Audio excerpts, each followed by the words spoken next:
Olá, tudo bem com vocês? Tudo bem comigo? Eu sou o professor Carlos, professor de matemática, e hoje a gente vai falar de um assunto muito bom e fácil de ser entendido. Nós vamos falar do plano cartesiano. Então, olha só, quando a gente está falando do plano cartesiano, nós temos que lembrar que são duas retas, ou seja, uma na vertical, uma na horizontal e uma na vertical. Porém, quando a gente começa a resolver problemas de equações, tá? A gente vai achando valores. E aí começam a aparecer outras retas. Tudo bem? Mas voltando à primeira parte, o plano cartesiano, ele é visto por 4 pontos, tá? A gente vai falar dele durante a aula, mostrando passo a passo cada momento do plano cartesiano, até chegarmos nos problemas, resolvendo e colocando dentro do plano. Tudo bem? Então a gente vai aos slides. Observa aí. O plano cartesiano é um objeto matemático. Plano é composto por duas retas numéricas perpendiculares, ou seja, retas que possuem apenas um ponto em comum, formando um ângulo de 90 graus. Esse ponto comum é conhecido como origem e é nele que é marcado o número zero de ambas as retas. O plano cartesiano recebeu esse nome por ter sido idealizado por René Descartes e é usado fundamentalmente para sistematizar técnicas de localizações no plano. Então observa aí, nós temos aí a reta, tá, das abscissas, que é no eixo horizontal, e a reta das ordenadas, que é na reta vertical. Mas observa bem que o encontro, como a gente falou acima, o encontro das duas retas é o ponto de origem, ou seja, da onde começa a contagem. Tudo bem? Então nós temos que observar sempre esse ponto aí. Agora sim, observa que na reta horizontal a gente sempre usa a letra X e na reta vertical a gente usa a letra Y, tá? Então olha aí. Mas também nesse plano cartesiano, nós temos que sempre estar atento para os quadrantes. Ou seja, ele vai no sentido anti-horário. Tá? Então ele vai subindo, ó, primeiro quadrante, segundo quadrante, ele vai passando, ó, terceiro quadrante, quarto quadrante. Então observa que nós temos isso aí, ó, em sentido anti-horário, tá? Nunca ele é em sentido horário, sempre anti-horário. Então observa que ele deixei bem explicadinho aí para que vocês não tenham dúvidas quando eles falam. O primeiro quadrante, tá? Os números só positivos, tá? Tanto do eixo das ordenadas como das abscissas. Já no segundo quadrante, nós vamos ter aí os positivos, tá? Das ordenadas, mas também das abscissas. Já no terceiro quadrante, nós temos só negativos, tá? E no quarto quadrante, nós temos os positivos e negativos. Então, é um detalhe que nós temos que sempre estar prestando atenção. Os pares ordenados é localizado no plano um par ordenado, tá? É formado por dois números reais que representam uma coordenada. A ordem escolhida é a seguinte: o primeiro vem, tá? Primeiro vem as ordenadas x e depois as ordenadas y, que são colocadas entre parênteses para representar uma localização qualquer. Por exemplo, observa aí, eu tenho aí A igual 2 e 3. O x que a gente falou ali em cima, ó, a ordenada x, que está bem acima, vai ser o 2. Então, o primeiro número vai ser no eixo horizontal. Agora, temos que observar, esse 2 é positivo ou negativo? Positivo. Então, ele vai ali no primeiro quadrante, tá? Se ele fosse negativo, ele já ia para o segundo quadrante, na horizontal. Então, observa aí. Ele vai ficar no primeiro quadrante, ó, o A igual a 2, né? O A igual a 2 e 3. Então, observa aí que eu fiquei na linha horizontal 2, na vertical 3. É simples, tudo bem? Então, olha aí, ó, x e y. Nós temos que sempre estar observando esses pontos. No ponto B.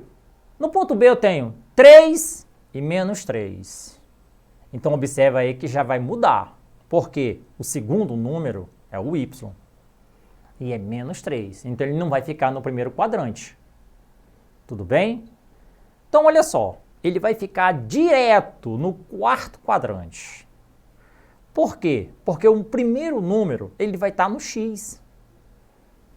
Ele vai estar no x. Olha aí, o primeiro número está no x, ó, mais 3. Já o segundo número é menos 3, então ele vai para o y. Ele já vai para os números negativos.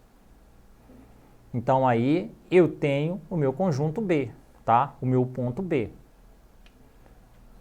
Podemos ver aí um exemplo. Vamos supor que você deseje conhecer as coordenadas de 4 pontos no plano cartesiano. Suponha que os pontos sejam estes. Olha aí. Esses aí são os pontos. Quem são eles? Eu deixei os pontos aí. Eu fiz esses pontos aí proposital para a gente imaginar. Mais ou menos aí dá para a gente ter uma ideia, né? Porque os pontos eu deixei bem desenhados com os números. Então não vai ter como errar. Mas se a gente fosse fazer uma ligação, a gente já saberia aonde estava. O primeiro, tá? Estava no menos 1 e 2. O outro, menos 3 e 4 no y. Eu estou fazendo os de cima do terceiro quadrante, do segundo quadrante, do terceiro quadrante. Porque no primeiro a gente não tem nada. No terceiro quadrante nós temos aí um ponto. Menos 1 e menos 2. No quarto quadrante eu tenho menos 2 e menos 4. Então, é a nossa formação. Como fazer, né? Para saber as coordenadas desses pontos. Basta traçar as linhas. Uma delas vertical, partindo do ponto até encontrar o eixo X. A outra horizontal, partindo do ponto até encontrar o eixo Y. Então, olha aí, ó. Como a gente falou. Ali dava para fazer visualmente, mas aqui mostrando para vocês, eu tenho ela já pontilhada, tá? Então, ela fica aí, ó. Então, o meu primeiro ponto lá, vamos supor lá que ele esteja no segundo quadrante. Menos 3 e 4. O meu segundo, menos 1 e 2. O meu próximo ponto, não está no terceiro quadrante. Menos 1 e menos 2. E o próximo ponto vai estar no quarto quadrante. 2 e menos 4. Então aí fica fácil, pessoal, da gente observar cada ponto em cada quadrante. Vamos ao exemplo 2. Marque os pontos A, 2 e 3, B, menos 2 e 5, C, menos 3 e menos 2 e o D, 1 e menos 4, no plano cartesiano. Lembrando que antes da gente ir lá para o plano, lembre-se, o X é o primeiro número, o Y é o segundo número. Só tem que observar, se o X é positivo, está para o seu lado direito, né? Se o X é negativo, para o seu lado esquerdo. Se o Y é positivo, para cima. Se o Y é negativo, para baixo. Então, não tem errada. É fácil, é só seguir essa metodologia. Não tem como errar. Tudo bem? Então vamos lá. Observe aí a resposta.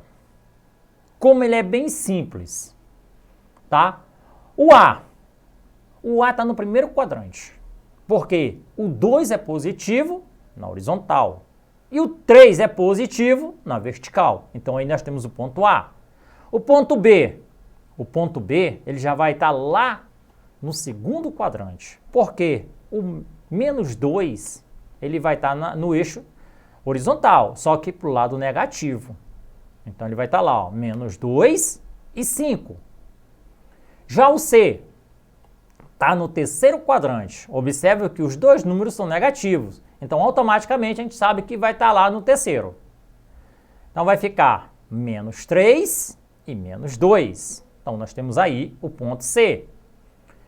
E a letra D, também a gente vai observar que ele vai estar no quarto quadrante. Por quê? Porque o 1 é horizontal, né? Então ele é positivo. Mas o menos 4, ele vai estar no vertical. Então ele vai estar no quarto quadrante. Então vai ficar lá 1 e menos 4. Então aí nós temos a letra D. Tudo bem, pessoal? Então não é difícil a gente ver uma situação dessa, tá? Vamos a uma atividade. Analisando a imagem, as coordenadas do ponto A são... Então, olha aí, nós temos 5 alternativas. Então, nós vejamos aí. A imagem do ponto A é qual dessas alternativas aí? Visualmente dá para a gente ver, certo? A gente pode olhar assim, meio, mas a gente vai primeiro olhar o eixo horizontal. Qual é o número que está para o lado esquerdo? O eixo vertical, qual é o número que está para baixo? Então, nessas linhas tracejadas, fica fácil de a gente observar, tá? Fica fácil. Analisando a malha quadriculada, é possível perceber que o ponto A possui coordenadas. Então, tá ali, ó. Tá? Então, é muito simples. Olha só, vou voltar lá atrás, sem mostrando para vocês. Aqui, sem a resposta, pela linha quadriculada, você percebe. Agora, se não tivesse, aí era mais difícil. Mas pelas linhas quadriculadas, ou a malha quadriculada, é fácil de você encontrar, qualquer um, no plano, tá? Por isso que eu digo, o plano cartesiano é um assunto fácil e simples de ser entendido. Tudo bem? Então vejamos aqui uma segunda atividade. A figura mostra o mapa de um bairro, tá? Na qual estão localizados alguns edifícios. Para localizar um dos edifícios, deve-se utilizar uma letra para indicar a coluna, seguido de um número, para indicar a linha na qual o edifício está posicionado. E aí? Vejamos aí. Segundo as informações apresentadas, a localização Q5 se refere a que edifício? Aí nós temos cinema, posto, restaurante, supermercado. Vamos ali, ó. Segundo as informações apresentadas, a localização Q5 se refere a qual edifício? Então vamos lá, vamos voltar lá e ver. Então o Q5? Então observe aqui embaixo, a parte de baixo da malha. Nós temos a letra Q. Opa, F, G, H, I, J, K, L, M, N, O, P, Q. Já achei o Q. O 5. Tá onde? Eu quero saber o prédio. Q5. Vai estar o quê? Lá acima. Cinema. Legal. Então, é caso de visualização. Tá bom? Não é o posto. É o Q5. Não vamos botar lá G5, H5, F5. Não. Q5 seria o último lá, ó. A última letra, o número 5. Tudo bem? Então aí a gente já pode saber, ó, como é fácil, tá? É o cinema, letra A. Então, pessoal, é uma aula simples e fácil de ser entendida. Tudo bem? Pessoal, Essa foi a nossa aula de hoje. Para rever essa aula, acesse a plataforma Eduque e até a próxima aula.